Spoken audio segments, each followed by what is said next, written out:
All righty, everybody. Welcome back to this week's episode of The Comp Effect. I have a awesome guest here today who I'm super pumped to introduce you all to, Dr. Lisa Fitzpatrick. I met Lisa a few weeks ago on a webinar for the transitions. And after that webinar, we had a separate side conversation, and we share a lot of passion about the same things and a lot of common interests. And our conversation has blossomed since then. And we thought we'd bring her back on the podcast to talk about what it is that her and her company does. So, Dr. Lisa Fitzpatrick is the owner at XcelABLE, and her primary focus is on injury and pain management, in which she has about 25 years of experience.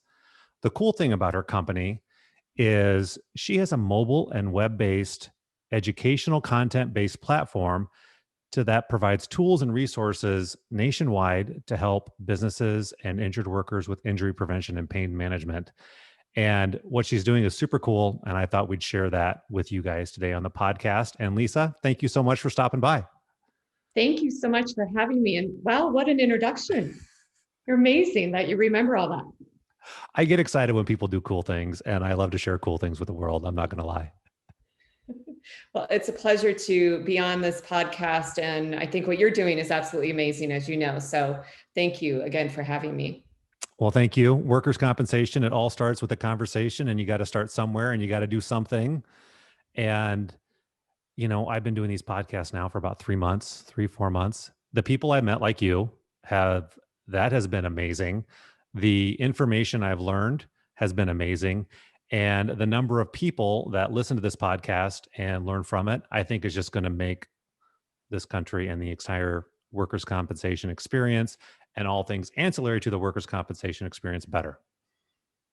I agree. To me, I find from the workers' comp perspective, it's a lot of education and having our professionals, other professionals know of the different companies that are out there and our own personal experiences and why we work with companies and the things that we can collectively do together. And what I've found in this space really since COVID is really branching out and reaching with a lot of people and collaborating with different companies so we can help really make a difference in injury prevention and injury reduction, specifically with corporations. So a lot of what I've done, Lisa, is, as you may know, is on the insurance side. So we sell workers' compensation to businesses. We talk about costs and claim management.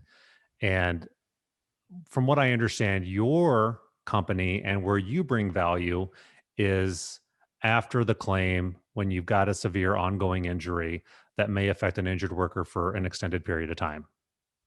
Yes, so we actually do it both ways. We do injury prevention before the claim occurs. And then after the injury occurs, we really assist with helping that claimant get back to work. And so kind of both levels. Okay. On our platform side, if I may explain, that's really more on the injury prevention. So that's where we have a lot of educational modules that deal with healthy living practices. So anything from how do I lift better, proper ergonomics especially with people working from their home, of how do they set up their office space. And we've partnered with a couple of vendors that actually provide office equipment and then provide stretching to minimize your injuries. And then we even take it a step further where we provide yoga classes and meditation classes and any type of training that an employer feels that their employee needs. And we can white label that back to the employer. On the back end, if an employee gets injured, we're really able to assist with the professionals and experts we have in place of not necessarily providing the direct PT services, but helping, collaborating with their therapist or their medical team, and then really assisting with return to work, evaluating whether or not they're able to return to work safely, and then providing tools and resources to help them with a stretching program, things that they can implement in the workforce or in the workplace to allow them to get back to work safely so they're not having risk of further injury. All right. You've got a lot of stuff going on here. I know I want to dive right in like you do. Let's back it up a little bit. Tell us a little bit about who you are and your background and what led you to start XcelABLE. Wonderful. So I'm an occupational therapist by degree. I have a doctorate or post-professional doctorate degree. So I took the long road of, it took me 16 years to get my doctorate because I started my business when I went back to school. And I actually had the school call me back and say, if you don't finish the program, we're kicking you out. And my focus has always really been in injury prevention and injury management. I worked right out of school in Fort Lauderdale and worked with the Florida Marlins as their hand therapist. So really working with a lot of orthopedic injuries. And from there, kind of morphed into starting my business, working in the disability insurance market and helping people with disabilities, focusing on workers' comp. We do a lot of work with the federal government, with the USPS employees. And during the same time, I got married, had kids, and right after my twins were born, I ended up with getting very sick, and I was essentially paralyzed from my waist down. It was very scary. My girls were 9 months at the time. And really, they're now 7. I would say from the ages of birth to 5 years, I was still working in my business, but I was very sick and suffering from an undiagnosed chronic illness that they could not figure out. And I kind of had that victim mindset of, why is this happening to me? How am I juggling my business and my life? And trying to focus on getting other people healthy when I couldn't figure out what was wrong with me myself. It was very scary. And to be honest with you, they still haven't fully figured out a diagnosis. I have good and bad days, of course, but I've learned to really change my mindset and get out there and let people know that what I feel there's more that needs to be done on the medical side, especially people that have chronic illness and chronic pain, which we see a lot of in the workers' comp space. And we need to really look at this from a multimodal approach or a multidisciplinary approach in helping people with their pain management and helping them with the chronic issues. When we look at COVID and the things that have happened as a result of COVID, with employees now working from home, and just the stress of, am I going to get COVID? Or if I got COVID, and am I going to get post-COVID syndrome? Am I going to get the vaccine? And if I get the vaccine, am I going to get sick? And when are we going to return to work? And how am I going to take care of my kids?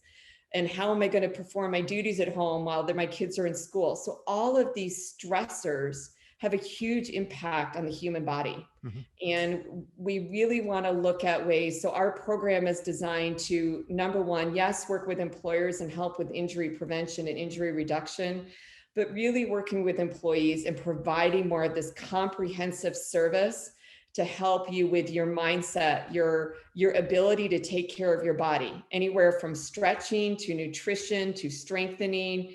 And it's not just, of course, me by any means doing this. We have a panel of over 30 experts that specialize in their area of expertise, and they share their knowledge in the platform. So that's what we feel is really exciting. That's super cool. If you see me turn away, that's because I'm trying to take notes on things that I want to follow up and ask you questions on later. Sure. So one of the things, I think the first time that I met you, when you talk about chronic pain management, which you've experienced, I gathered that through your personal journey, people didn't really hear you, especially the medical community. That is 100% correct. I was very, almost lived 2 different lives. I lived my personal life with my family who knew I was sick. And there were days I struggled climbing my stairs and making the kids dinner. And then there was my professional life where people would say, oh, you look like you're in such great shape. And to be honest with you, when I was seeing clients and they would tell me about their story, and they would be crying in my office, I would want to cry with them and say, oh my gosh, I kind of know how you feel. And they would leave the office. And it was so hard for me to sit in a chair because it was so painful. When they left, I had to lay down in my office until the next client came in. And so I would be laying down in tears, and then I had to be so composed by the time the next person walked in the door, that by the time I got home, I was so stressed and I couldn't feel my feet or my arms and trying to type and had difficulty walking. It was really, really difficult. And now as I've come to terms with this is my life, and I've really learned to embrace that today I'm not going to die, or at least I hope I'm not going to, when I go to pick up my kids or drive in the car. That when you change your mindset and you focus on, I have to embrace the moment, and life's about the journey, not the destination. And that's really my area of focus now. And from the medical perspective, I was not getting the proper treatment. People were telling me, oh, you're just stressed out and you're running your business and taking care of your kids. Well, of course I was stressed. I went from being a competitive triathlete and climbing Mount Kilimanjaro to I could not walk. And that was really stressful.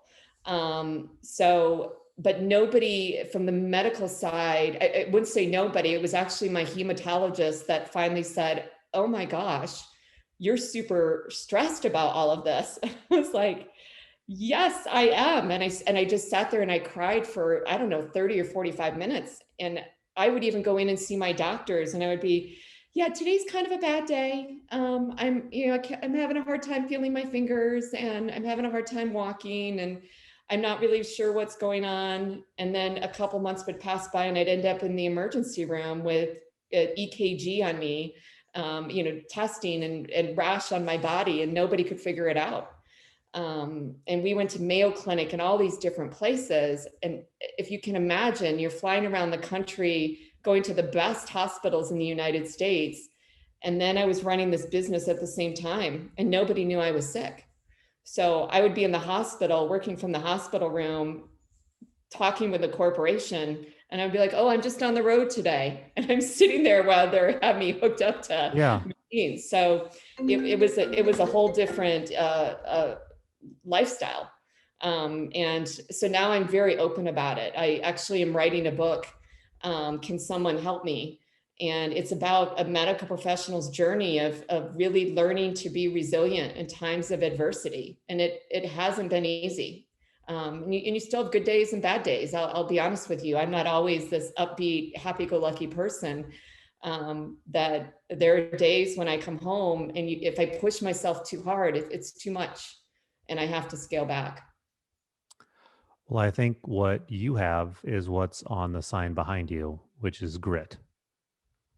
And I think there's a reason that's probably hanging on your wall. And I just listened to another podcast today where they were just talking about the grit and that extra that you need to have to persevere. And I know that you certainly have that.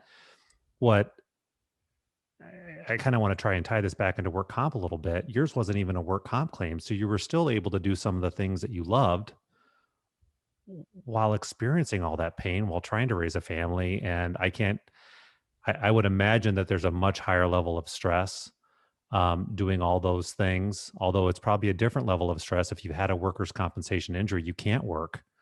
You can't pour yourself into the passion that consumes you every day for the thing that you want. Instead, you're waiting to hear back from claims adjusters, doctors, nurse practitioners, case managers. And meanwhile, you don't know if your company is going to hold your job for you much longer or not.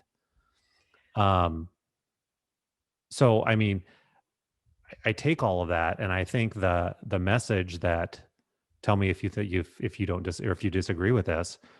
I think the message is you were vocal. You were really vocal, and you had the grit to be persistent about your situation and what was going on with you, and kind of like just kept banging on the door till somebody heard you.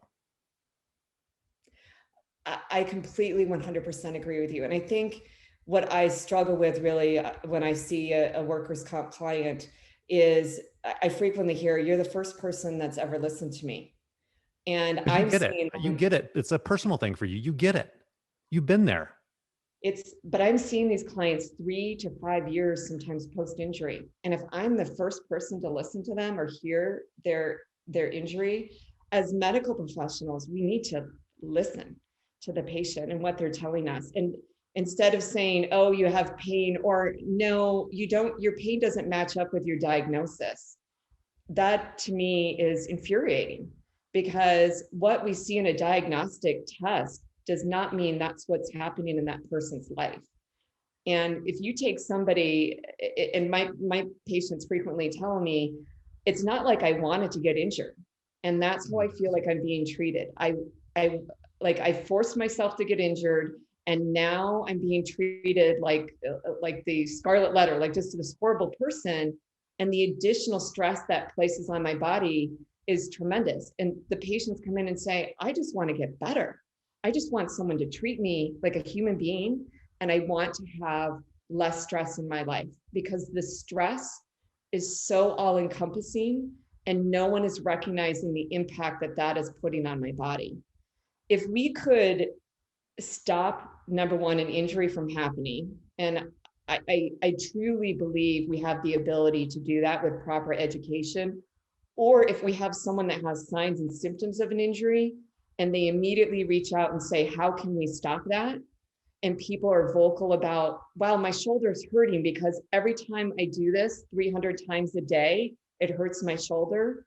Or when people get injured, if we can evaluate what they're doing to get them back to work safely, if we could do one of those three things, and I'm not just saying you have to do it through us, if we could do one of those three things, our injury issues in workers' comp would decrease dramatically.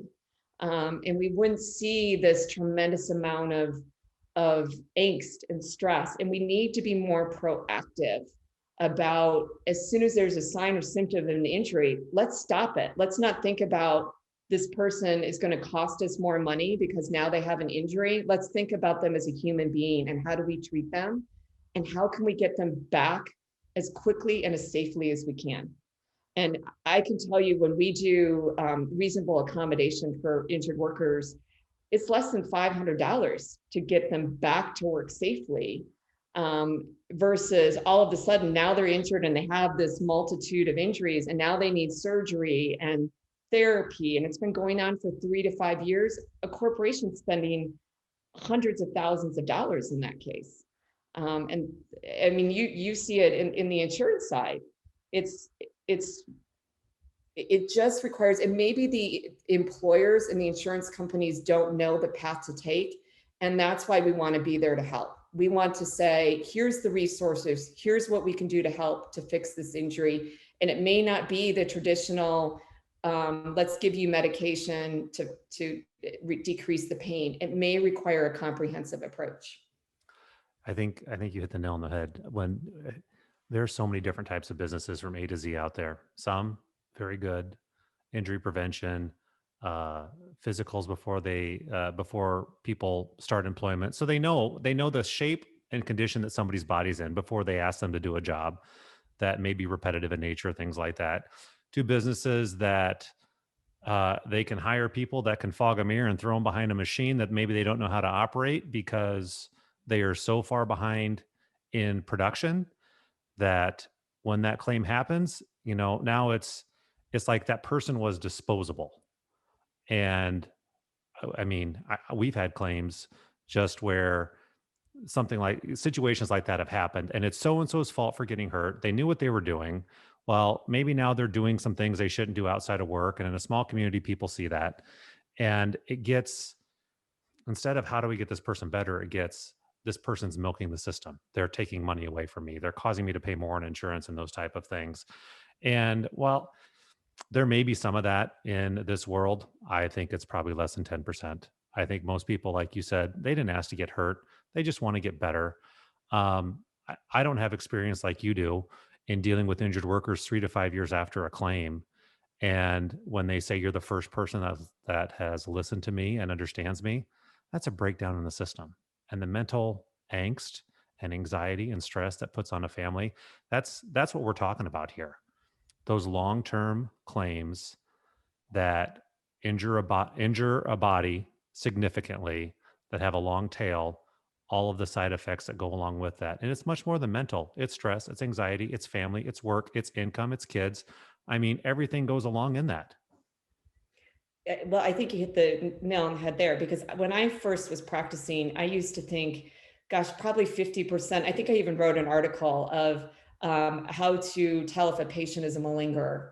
And I remember having a presentation about that. And I used to think, well, at least 50% of the patients are faking it.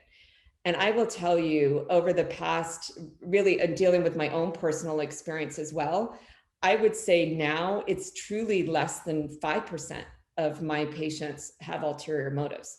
Most of them, like you said, have it's accumulation of body systems. And if you take the impact stress has on your body, stress impacts your cardiovascular system, your musculoskeletal system, your immune system, your pulmonary system, your entire body. So if you take this injured worker and they're the primary provider for their family, and all of a sudden they get injured and ow, that hurts. Mhm. I'm now having a medical injury, and immediately they're thrown into this workers' comp system that's kind of broken, and they're not getting the treatment that they need. Their stress level rises. And as their stress level rises, their blood pressure rises, their heart rate rises, they have increased release of hormones and cortisol level affecting their immune system, breaking down their immune system. So now they go and they get a diagnostic test that says, there's nothing showing up on your MRI. There's no reason you have pain. There's no correlation between the two, because what's happening with the rest of your body system because of the result of the injury? Had we addressed that right out of the gate, or even prevented that injury from happening, and we tap into that person's motivation and saying, what will it take for you to get back to work? How can we help you? And tell me what's going on, truly going on. Yes, this is stressful. Let's recognize that. How can we help from that mental health behavioral standpoint and address that right out of the gate? That person's more likely than not to go back to work and work and be happy quickly and get off that claim and have less chronic pain and less chronic illness and not be a drain on your insurance and not be stuck on that claim for, oh my gosh, 1 to 5, 6, 7 years. How do you brought up a point that I think I want to know and businesses want to know. What do you do or how do you address the issue when the MRI or whatever test it is does not show pain, but yet the injured worker says, I'm having pain? A great question. When you we look at causation of injury and why injury occurs, and there is a structural injury that actually shows up on an MRI, it's usually due to a couple things: repetitive use or cumulative trauma over time, or it's due to a traumatic event, one of the two. So a traumatic event, I get in a car accident, I smash into a tree. So our golf pro, Tiger Woods, is a perfect example. He shattered his ankle, but I guarantee that there is soft tissue damage, other areas in his body that is going to impact his golf game. They haven't really talked about his multiple back surgeries that he's had. So the fact that he's had these multiple back surgeries, if we went in and probably looked at the soft tissue damage just around his back, I imagine he has back pain. So we have that traumatic car accident, and then we have this cumulative trauma where we see a lot of back pain, neck pain. But what happens in that cumulative trauma injury, before that disc becomes herniated, or before we have a bulging disc or nerve injury, you're having a change in the structural system of the muscles.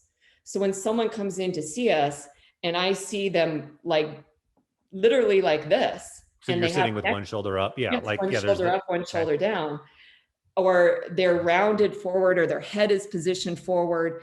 So now you're having a neuromuscular change, even though it might not be showing up on the MRI because I'm laying down in the MRI, the muscles themselves are completely imbalanced. And so now you go in and you functionally try to use those muscles, but the muscles on your left side are weaker than the muscles on your right side. Mhm. That's going to cause that pain. And it might not show up on the MRI, but we can change that neuromuscular component with proper stretching, proper strengthening, and we can prevent it from occurring if we implement these programs right out of the gate. So if someone's doing a lot of lifting for their job, I want them doing a pre-lifting stretching sequence and implement that into the workplace, so we can really start to what we call activate the muscles that are necessary for lifting and get you in a proper posture and proper position to lift and train. When I work with some of the UPS employees, they tell me, and I'm showing them how to lift properly, and they're like, gosh, Lisa, I've never learned this. And now they're injured. And they said, well, we go through a really rushed, nothing against UPS, they're a busy corporation, but we go through a really rushed program, but we're never properly taught and retrained on how to lift properly. And so when they're lifting, they're pulling things out away from their body and they're getting injured. I don't want to call out UPS, but you would think for a company that moves packages and lifts packages daily, there'd be a video or something on how to lift, right? I'm sure they do. I'm sure they do, but it's also, I was listening to a podcast, is how do you get employees to stay engaged in the learning process? So I think there needs to be onus on the employee. I would guarantee UPS would have some type of lifting program, but is the employee actually listening and watching and learning from the program? That's, I think, the difference there. And how do we keep our employees engaged Hmm. so we know that they can also take some responsibility? And I'm all about that yes, the employee has to take some responsibility for their action if it's the result of the employer has been training you and you still get injured for doing something stupid. Let's get you better. It's kind of a catch-22 there, and I do feel for employers in that regard. And there is that science behind how do we keep that, and that's why we implemented this app, is really trying to keep these employees engaged in the learning process and not just throw a video up there the first time they're hired. I want to talk a little bit about your app here in just a second. It's funny we talk about UPS, and I didn't even think about this till right now. But the other day, I'm sitting inside my house. We have a glass window door, and I watched the UPS driver pull up, and we'd ordered some, I don't know, weird cat litter box type thing, right? I mean, so it comes in this like, if you're seeing me, I don't, it's in the weirdest shape package. It's not heavy, but it's like awkward, right? And our driver, like, it was a split level, and so we have probably 15 stairs up, and the dog cord is all over the stairs, and this guy like 2 by 2 scales up it, puts it down, hits the Ring doorbell, and walks off. And I'm thinking right now, if that's not a disaster for a potential claim, I don't know what is. Because not only is he hopping stairs, but we've got trip hazards the entire way down for Yeah, him. How do you recognize that? Anyway, exactly that's what happens. Yeah. like, yeah, all it would have taken was one wrong step or a trip up on that cord, and it would have been really bad, Mhm. really bad.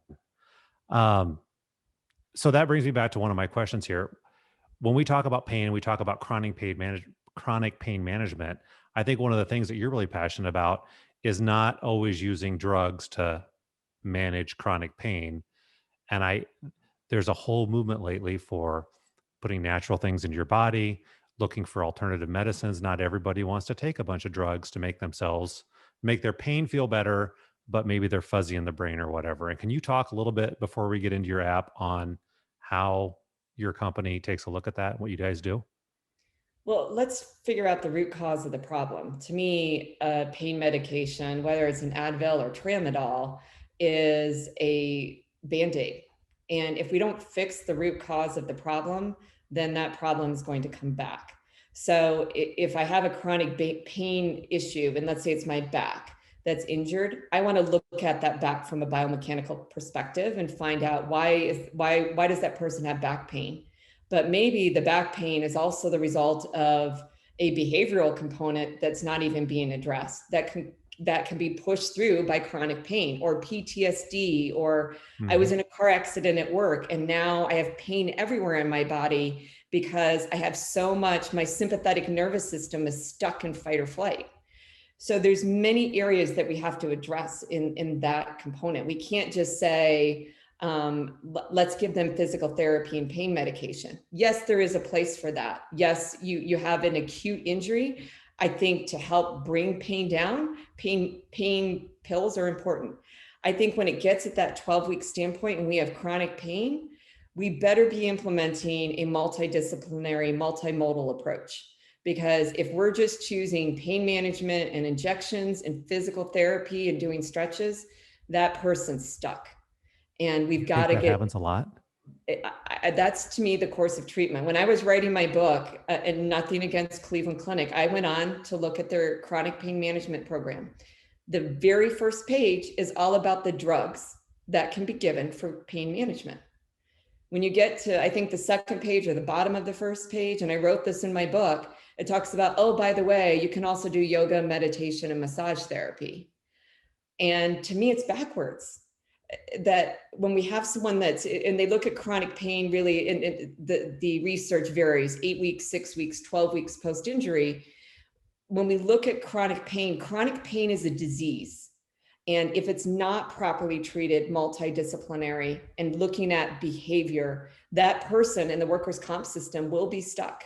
Mhm. And it's a $635 billion problem in the industry, $635 billion for chronic pain. So in the course of your lifetime, anybody that's listening to this, you have an 85% chance of getting a back injury. Anybody. So if you haven't and you're 95 years old, great for you. But there's an 85% chance you're going to have a back injury in your lifetime. We want to prevent it from becoming a chronic problem. And to do that, it's educate, understanding your body. I was just talking on a podcast today, and we read, and I was speaking with, her name is Summer, and Summer said, we read the manual on how to control our iPhone from beginning to end, but we don't have a manual on understanding our body.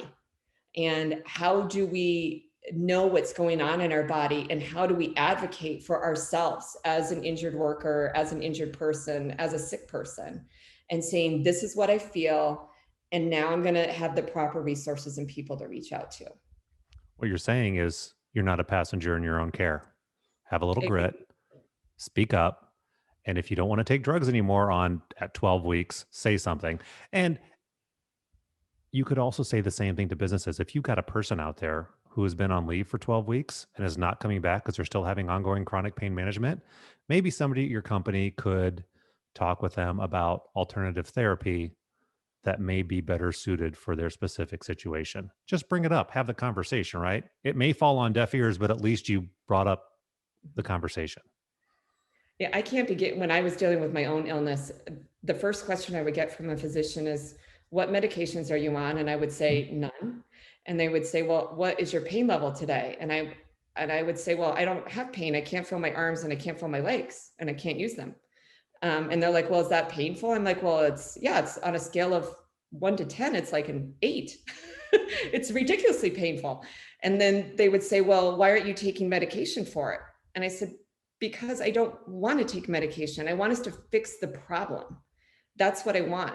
And so they would give me gabapentin. And I mean, I can't tell you a multitude of drugs. I was like this test case, but nothing worked. In reality, what worked for me was doing alternative therapy, doing yoga, doing meditation, learning to calm my body down and bring my blood pressure down, and learning how to breathe, and learning to get into a mindset of, I'm okay with not being okay. And that was hard. And it was tapping. I mean, I was one of the lucky ones. I've learned I have to tap into my level of motivation and what motivates me. And that's what I feel is the differentiator with a lot of these chronic pain clients, is that behavioral component is not being addressed. Oh. And tapping into that person of, what is your goal? What makes you tick? And how can we get you better? And when we find that, and we do find that with clients, they do get better and they do get off the system. Remember, these people don't want to be sick. They don't want to be hurt. They're not sitting at home watching Jerry Springer reruns. They're not doing it. They're crying and they're in pain. And even if it doesn't show up on a diagnostic test, it doesn't mean they're not hurt. I'll share this with you, but my wife, Emily, used to have severe migraines. And toward the end of her migraine ending or finale, we had to keep a diary of her pain management. And 21, 22, 23 out of 30 days would be a migraine at a level 5 or above. And she had learned, probably like you, to live with the pain. And she'd put a smile on her face and she would go out into the world and she would do her things. And she would come home at night and it would be a much different Emily than the Emily that the world saw. And we finally ended up at the Mayo Clinic, and the solution for them was Botox shots all around her head and the back of her neck or whatever to numb the migraine pain. And so for half a year, I mean, she couldn't smile because her forehead wouldn't move. And it'd just be stuck like rock solid. And she started looking for alternative therapy care like what you mentioned. And listeners out there, I'm a believer not everything needs to be solved with a drug. There's a lot of different ways to handle chronic pain. And in our search to help her fix the underlying pain problem, which you mentioned earlier, we found a book. I believe it was called The Migraine Miracle by a doctor. I want to say he's from Florida, and he was successfully giving himself migraines and curing them constantly. And this blew our mind because we had never heard this from the medical community ever. It was drugs, it was the Toradol or whatever it is that she was taking. And I'm not a good one with drugs, I couldn't tell you. Um, she made a conscious decision, we're no longer going to get Botox. And I was a little worried because I saw what her lifestyle was like before the end finale, which was the Botox treatment. And it turns out all we had to do was change diet. The cereal that we used to eat would fire up a migraine. The sugar of the Diet Coke that she used to drink would fire up a migraine. And we learned ways to deal with a migraine, such as feed it or don't feed it and starve it and work out when you get the migraine. It's been years since she has had a migraine, and we control it all through diet.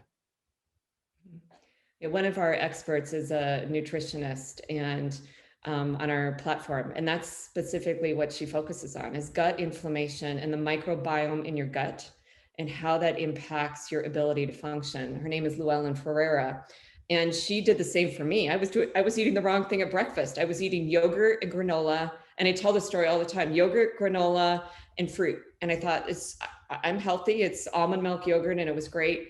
And I talked to her and I said, I was still getting headaches and still kind of feeling crummy. And she said, what are you eating for breakfast? And I told her, and she said, there's so much sugar in that, so much sugar. And I'm nothing against the granola companies and the yogurt. And she said, all I want you to do is switch your granola and switch to oatmeal and switch your granola to nuts. And I made that one change, and it's made a complete difference in how I feel. And it was just like you said, changing your breakfast. And for me, again, what's the exact science behind it? But I think when we deal with these chronic pain patients, it's talking to them about their entire body system and how they function. I had one guy I saw last week, and he said, I don't understand why I can't lose weight. And I said, tell me what you're eating for breakfast. And he said, well, I go every day to McDonald's and I eat their egg white sandwich. And I said, well, why can't you make it at home and make it healthier? And he said, well, I don't understand why it's not healthy at McDonald's. And I said, well, again, McDonald's, I don't know how you cook your egg white sandwich, but I'm assuming you probably put butter on it and stick it on the griddle. And, the egg might be kind of processed more than the other eggs you use. I'm not sure, but I'm assuming the one you make at home might be a little bit healthier. And, just making that small change. And he called me this morning and he said, I've been doing it for 2 days and cooking my own breakfast and I feel better. And so again, it's these little tiny changes that can impact somebody's quality of life. We look at obesity and, to why when people have it, I see this with my USPS workers, they're the carriers and they get injured carrying 35 pounds on their body, which is ridiculous to begin with. And the satchel. So they're all kind of like this. I'm like, use a push cart, number one, but they come in and now they've been injured for 3 years and they've gained 35 pounds because they went from walking 19,000 steps to 0. And they're, I'm in pain all the time. Well, you've just put on 35 pounds in 2 years or 3 years. So it's more than just a simple, let's give you a drug to make you feel better. It's a Band-Aid approach, I feel. I feel like this is a perfect segue into what your company does. And I want to do a little preface here. I mean, so if you're a business that wants to engage your workers at a basic level, and we've just talked about gaining 35 pounds, we've talked about migraines, we've talked about your gut health. All of those things affect each of us or, our lives, my life, your life on an individual level. And a couple little tweaks has had a better outcome. And this has nothing to do with workers' compensation, right? You're just a happier, healthier person just from a few lifestyle changes. And I think if you're a business and you really care about your employees or your workers or the team of people that you get to surround yourself with every single day, what XcelABLE does on the front end with injury prevention and their resources, and I'll let you talk about it, Lisa, but this is a great way to start taking care of your employees at the beginning and also maybe toward the end of a claim if it's a bad claim. Like you cover the whole gamut. It makes me Exactly. excited. I want to hear more about what you do. I want to tell other people about what you do, because when we last talked about it, I think it's really super cool. I think the team of people you surrounded yourself with was awesome. And the fact that you can bring like yoga into a company on a phone level in the morning when they're not even at work, I think is pretty cool. And I don't want to steal your thunder, but let's roll. Well, we really did this after right when COVID started. It was all in person training and everything that we were doing. And post COVID, we immediately jumped on the bandwagon like everyone else did and said, "How do we do it virtual?" I feel we do it a little bit differently because through our contacts, I just reached out to not, and I don't want to say it's me. Our entire team has been amazing, and we have an entire team of experts. Our yoga instructor taught at the White House. Our nutrition expert played soccer with Mia Hamm. We have personal trainers that have worked with Hollywood actors to, just your run of the mill. We have people that specialize in multiple sclerosis. We have a physical therapist that specializes on how to improve your golf swing. And that's all he does for a living. And he's one of our instructors on our platform. So it really is a combination of experts sharing their knowledge. And for less than $1 per employee per month, you have access to almost 250 hours of educational material. But if you want to I want to work with that golf expert, or we want to do one-on-one yoga, we have the ability to offer that through our platform as well at an additional cost. So any of our experts who are top experts in the country promoting their programs through XcelABLE, they have to offer at a discounted rate to XcelABLE members. So if I want to work with Llewellyn Ferreira on her Nutrition Elevate program, which encompasses whole body wellness, it's at a significant discount of what it would be if I bought it off the street. And any of your employees have access to that same price.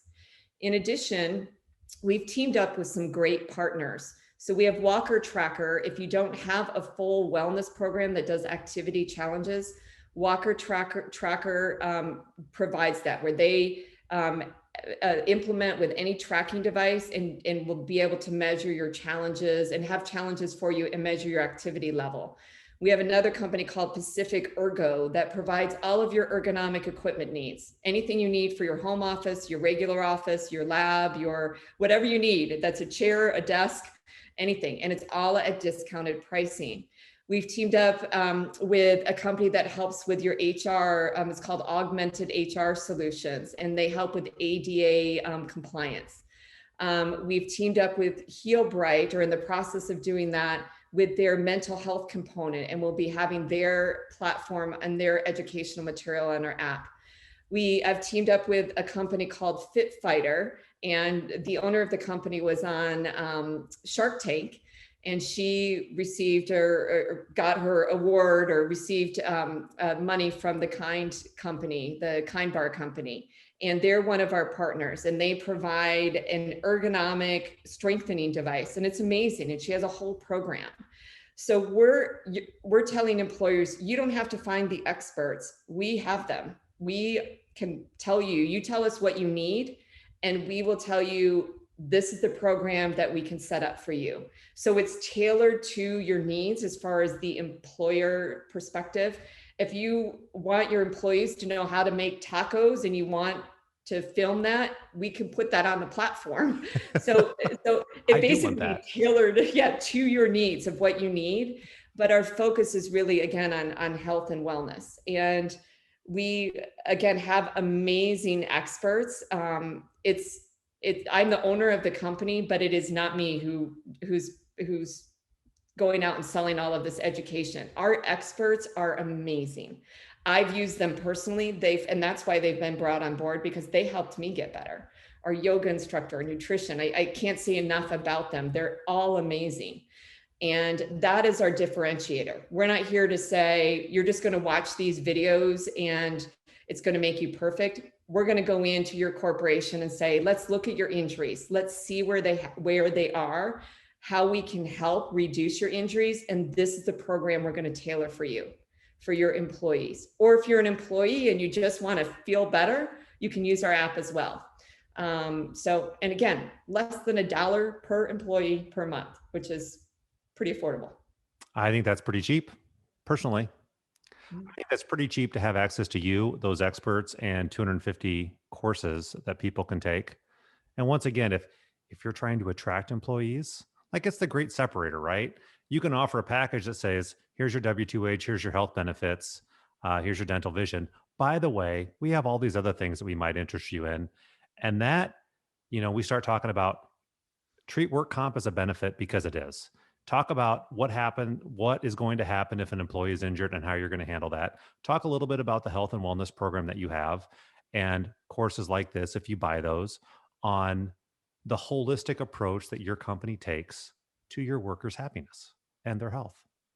And I think that's going to be the future. I think the days of work grinded out for a company that doesn't care is going away. I think people want to have meaningful work. They want to enjoy what they want to do. They want to rally around a cause and they want to be treated well for the work that they perform. And all of these value adds will make not only the company stronger, but also create a happier employee workforce. I'm off my soapbox now. Yeah, well, it creates a culture of wellness, and it Yeah. shows that the employer cares about their employees. I think that that's what's important. And essentially, from the employer perspective, I mean, I'm an employer myself, so you want to look at. I want to keep my insurance premiums Yeah. at reduced. I don't want to have an injury. I'm constantly looking about safety in the workplace, and so those are the things that I think are really important, and where you need to bring on a team of people, even like you, Todd, and what you're doing of, how can we help you? What's going to be the best package we can provide for your premiums, and looking at where are the injuries occurring? How can we reduce your premiums, classification codes? I mean, you and I could do a whole nother podcast on We that, which I could. hope we do. Because this even But prevents work comp claims, what you're saying. I mean, if I'm going to buy this for my company, I'm going to tell you right now. Because back to your point, the 12 people that we have on staff are from all different walks of life. Some might like nutrition, some might like to work out, some are mothers at home, like they don't have enough hours in their day and maybe they want some meditation or some yoga at night. I mean, this hits the people in the different areas that they're focused on or that they're passionate about in their life, and it's one platform that does so much, which is why I really like it. well, thank you, and I hope you do. I'll give you a great discount. Perfect. I'm going to roll it out to my team. I think it's going to be awesome. Well, and back to your point, if you're having, I sit at work all day long, my back is tight. Hey, how about this? How about I go on the app? We learn how to do some proper stretching and maybe we prevent that back injury from ever happening. Right. Those type Or of things. or especially in the construction industry where they're doing a lot of lifting. And when we got our new TV from Best Buy, and I was watching my husband hang the TV, and Mhm. is this how they do it? Like, is this really how they're lifting the TV on the wall? Because it's so unsafe. And when we decided to get a bigger TV because the one apparently we had was not big enough for my husband to watch his sports. So when we took it back and I watched the guy from Best Buy just like unergonomically correct, lift it up. And I thought, holy crap, if he gets injured because he's lifting my TV, I could never live with myself. So I think it's a lot of teaching the employee the manual of their body. Like, what muscles do you activate when you lift, when you move, when you twist, when you turn, when you reach? And then if you're doing something that's not ergonomically correct, how can we change that? Like for me, if anybody's listening from the USPS, I understand they have to wear a satchel, but let's try to implement more push carts and get things off their body. If you add an additional 35 pounds to your body and you're walking 20,000 steps a day, you're going to get injured at some point. Your body's not made to work this way. It's not. So we need to change the process. And I can tell you, when we go in and do ergonomic evaluations for clients, a lot of times it's just changing the process of how things are done. It's not a cost. I'm not going in there and saying, well, you got to purchase $100,000 worth of equipment. Let's change the process. And there's an article, Jeff Bezos talked about this from Amazon, and he's implementing some interesting AI, and it talks about changing job processes for his employees. So you have the person working in the factory and basically they're doing job switches. So now they're, instead of staying at that same job for 35 minutes or for 5-6 hours out of the day, they might be staying at that job for 35 minutes. And everyone's like, this is amazing that what Jeff Bezos is doing. That's what we do when we go in and do an ergonomic evaluation, like change the process, change how you're having your workers work, and let's look at how we can keep those injuries less. I love it. What else you want to talk about today, Lisa? Oh You're like, gosh, I mean, to me, the biggest thing is just what's the return on investment? I get that asked frequently. If we can talk about that very, very briefly, what's my return on investment as the employer? And what's this going to cost me on my bottom line? Where am I going to see my return on investment? And you and I talk about this all the time. What's the insurance company going to do for me if I implement this? Well, I would love if the insurance company would provide you a premium incentive for implementing this type of program. But if they don't, you need to look at what an injury will cost you. And your typical injury, we look at direct cost and indirect cost to an employer. So your direct cost or your medical cost, and if you're self-insured, you may be assuming some of those direct medical costs, but your indirect costs are loss of productivity, your premiums going up, are typically 7 times your direct cost. So if an injury is $40,000, your direct costs are going to be 7 times that amount. And so your return on investment, can we guarantee you will never get an injury? No, but hopefully when someone goes on claim, let's get them back to work quickly, or let's prevent the injury from ever occurring.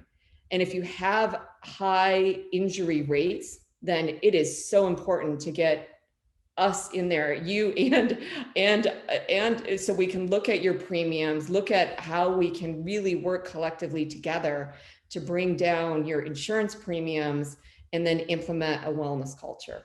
So your return on investment has to be more about money, and you really have to look at it from a wellness perspective too. agreed. I think you and I have talked about return on investment before, and I can show you what a claim's going to cost. It's pretty easy for me to show you what a claim doesn't cost. What if you prevent that claim? What if you don't have that claim?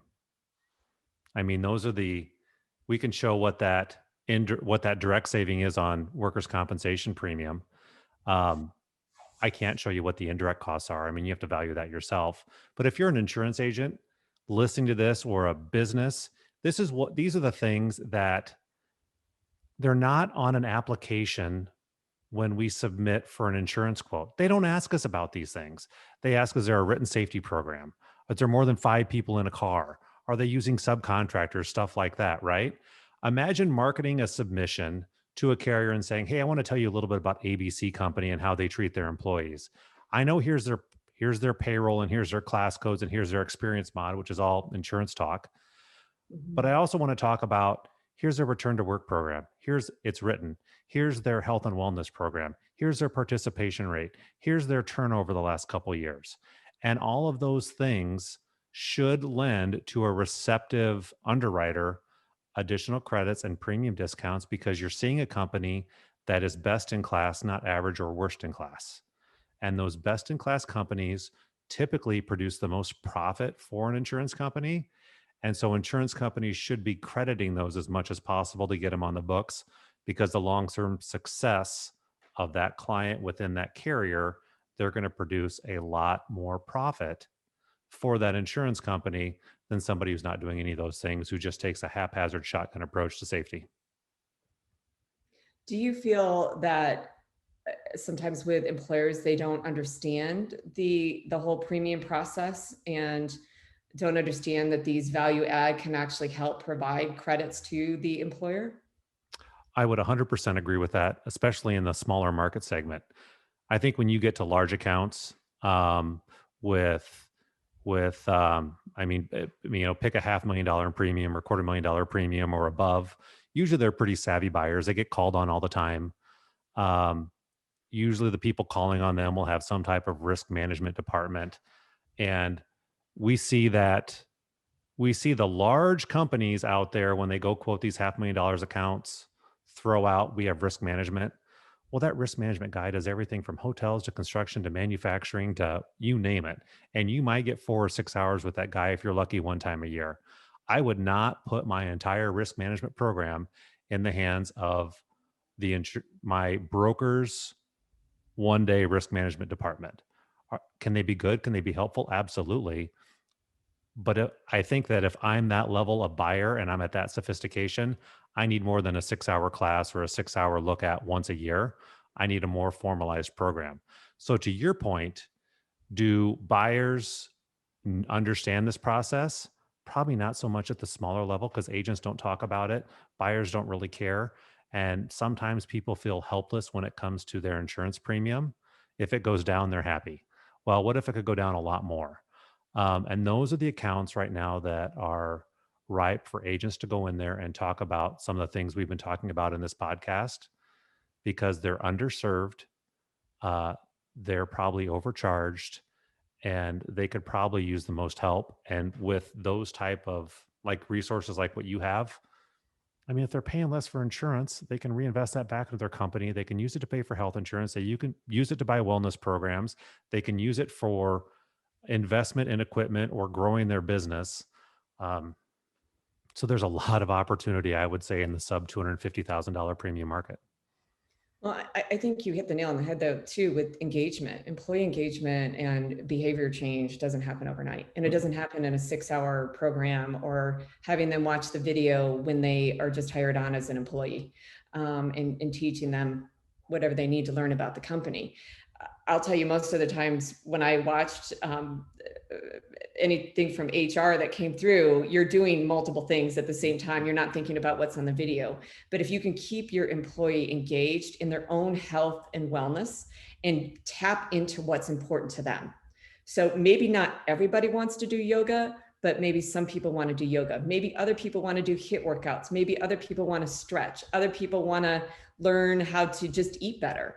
So it's tailoring to your employees on their wellness culture and seeing what's important to them. It's listening from the employer standpoint, from the healthcare worker, and listening to the person that is working for you or, that ends up getting injured. I feel like just overall, I was not a good listener as a healthcare practitioner right out of the gate. I like to put my own values and thoughts onto people and what I think they should do. And since getting sick, I listen a lot more and finding out what is important to that person and what do they need to get better? Not what do I want, what do I think they need to get better? It's what do they think they need to get better? And then how can we collectively work together to make that happen? That I feel is the key. And even if somebody isn't injured, if you want to keep them injury free, let's talk to them about what is important to them as the employee. It's not always money. It's not always giving them a raise. Maybe they want something else. And that's what we need to get to the bottom of, I feel. And especially with COVID, I think a lot of employees are afraid of going back to work now. They're afraid of being in a community of people where it can be, we really don't know with these variants, or they're afraid of what happens if my kid's school closes down for 2 weeks because somebody has COVID in their classroom. And how am I going to take care of my kids? So I think just that stress around everything, we have to address that in today's culture at work. We have to address stress and stress management, or we're going to have a lot of injuries down the road. You're really talking about taking health and wellness and treating that as though it's a team member. Rather than an expense on the P&L, put it in as a full-time position and let that person help educate your team. Yeah, absolutely. And if you don't have those resources, we're here to help you. We're here to provide those resources for you, because I know I can't do it myself. And if you have a wellness program, we're not here to be your stop smoking cessation, we integrate with your existing wellness program. I want to make that clear. It's a whole different, it's an education platform. It's to help your employees learn and stay engaged and stay involved and hold themselves accountable for their health and wellness. So Lisa, they can find out more about your company at www.XcelABLE.com. That's correct. And that's XcelABLE.com. XCEL. Is that what I said? I don't know. Maybe you did. Maybe not. So let's say it again. XcelABLE.com. And we'll also post that in our link. My apologies if I forgot the E. It's been a long day, folks. Yeah, it has. We need our own stress management today. Go do some yoga. We do. Lisa, I've got a few questions I want to ask before we wrap up here today, if you got time. Yes, absolutely. What are you reading right now? Oh my gosh. I'm always, let's see, I'm reading a really junk book right at the moment, but I would say that the the book that I'm most enjoying reading right now, I'm in the middle of 3 Adam Grant books. I know that sounds crazy, but I can read that way. So, and Sheryl Sandberg. So I'm reading Sheryl Sandberg's Option B, which is a really sad story about, not sad, it's supposed to be an inspirational, but her husband who passed away in Mexico. And then how she had to deal with adversity and resilience.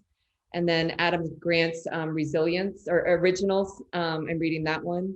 Okay. And his, I have the other one right here, Think and what is it, Give and Take. I just finished that one. And then his last one, I just started and I can't remember the name of it. You're reading a lot more than me right now. I feel a little behind. So I read Shoe Dog. This was a few months ago, or maybe listening to a podcast, but it said that I think it was Shoe Dog, when he was meeting with CEOs, that they read like at least a book a week. And so that's been my goal, is to read a book a week. My other book is called 28 Summers by Elance Homerbrand or something. I'm slaughtering her name, but it's a trashy novel. So I'm like, I don't know if that's helping my business or not. But Here, to your point, I think it does, because I like to read, and I like to read books that, are agency or business culture. But at some point, like, I just need to, like, for me, just yeah. whatever it is for me, whether it's a mystery novel or science fiction or whatever it is, like, has nothing to do with anything in my life other than I need it for pure entertainment value for mental health, right? Well, I highly recommend Adam Grant. He is an amazing human being. And if he's listening to this podcast, I want to talk with him, because it's just, his thought process is undeniably, I just want to talk to him and listen to him. And it's amazing. Anybody should pick up his books and read his books. They're not just for business professionals. It's very inspirational about life. And the book Originals, if you haven't had the chance to read it, is very thought-provoking, very interesting. I will check it out. Adam, if you're listening, Lisa really wants to talk to you. Promise I won't stalk you. All right. I know it's COVID right now, but what are you spending more money on than you should? My kids. Your kids? Well, one fun thing that we did though yesterday, we did what's called the Yes Day. Have you heard about that? Yes. Where you say yes to whatever your kids want to do all day long? Yeah. So I spent a lot of money on my kids yesterday. Mommy, can we go to McDonald's? Yes. Can we get candy? Yes. Can we get Legos? So our next Yes Day is we're not allowed to go out. Oh, there you go. Yeah. It was our first Yes Day experience. And, but in order to do Yes Day, we had to do no technology the entire day. And even mom and dad couldn't do technology. So I couldn't use my phone. My husband couldn't use his phone. The kids couldn't use the iPad. No TV, no radio for the entire day. It was awesome. It really was. But did it start off kind of slow and then get better as the day progressed? We always start our day with a family workout on the weekends. So no, our days don't start out slow. The kids run like 4 to 5 miles a day. So. I like that. We did family gifts from each of us where we could not spend any money. We just had to give something. And my gift was a Yes Day.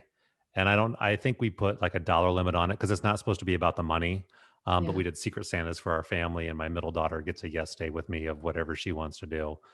And this one, there's a dollar limit. So I don't know if it'll be museum or just spending time together or what it is, but she gets to pick. Oh, I love that. I'll tell you, as from a parent perspective, I'm not touting I'm a great parent by any means, but it was one of the best days we've had in a very long time. And you can do it without going to Target and buying Legos by any means, but and you don't have to go to McDonald's and buy McDonald's either. But just we did a puzzle, we did art, we built this thing out of a box. It was a coin toss thing. I don't know. And the kids had a blast. Like, it was the stuff I remember as a kid doing. Yep. And we had a great time. And for breakfast, we made pancakes with jelly beans and chocolate chips, and I had to eat them too. And I had my hair in ponytails and bows. So I pretended I was a kid. I think I know what class 251 is going to be on your app. Nutrition, pancakes with chocolate chips and jelly beans. Yeah. Follow me for more recipes. Yeah, exactly. All right, and then we'll wrap up here again. The last thing you get to talk, leave our listeners with any message you would like them to hear from you today. I think it's for this time, it's just understanding resilience. I've taught my kids how to spell resilience and understanding that with COVID, and just learning to be more resilient, especially in these times of adversity, and knowing that if you don't understand resilience, and learning it's okay to not be okay. Don't be so hard on yourself. Don't be so hard on your body. And knowing that you're going to have adverse situations in your life, and trying to say, get away from the, why does this always happen to me, to what am I going to learn from this situation, and how can I be more resilient? So our kids spell resilience. If you ask, and I have 2 7-year-olds and a 10-year-old, and they may not know how to spell 3, but they know how to spell resilience. And we taught them it's RESILIENCE. My singing is not very good, but any of my kids, if you ask them how to spell resilience, they know how to spell it and they know what it means. So I love that. Takeaway for today. I love that. All right, Lisa, thanks for stopping by. Everybody, thanks for listening. Until next time, make it a great day. Thank you.